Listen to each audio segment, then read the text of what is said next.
Ever found yourself tangled in the web of confusion around the terms data lake, data warehouse, and data mart? If yes, you're not alone. These three terms are often thrown around interchangeably, yet they allude to different concepts in the world of data management.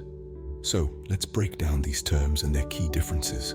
Imagine a vast, unstructured body of water where data from a multitude of sources flows in freely.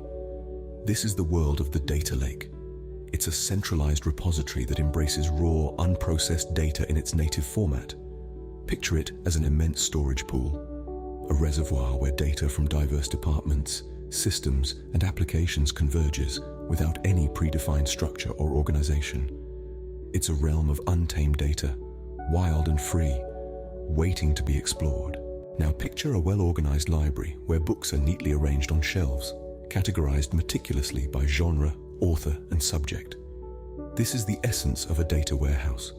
It's a structured and organized storage system that houses data from different sources. But with a twist, the data here is structured, transformed, cleansed, and integrated to ensure consistency and quality. It's akin to a curated collection of data, primed and ready for analysis, an essential tool for informed decision-making. But what about the Data Mart? Think of a small, specialized bookstore focused on a particular genre or topic. This is the world of the Data Mart.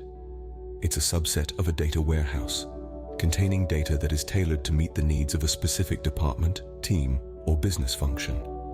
Data Marts are designed to provide quick and easy access to relevant data for specific analytical purposes. They are the mini data warehouses, bespoke and tailored to cater to specific user requirements. So to summarize, a data lake is a vast reservoir of raw, unprocessed data. A data warehouse, on the other hand, is a structured and organized storage system for integrated data, while a data mart is a specialized subset of a data warehouse designed to cater to specific analytical needs.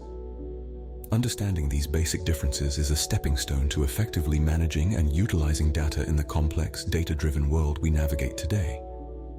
Clear as crystal, isn't it? Remember, the right information is power in the world of IT.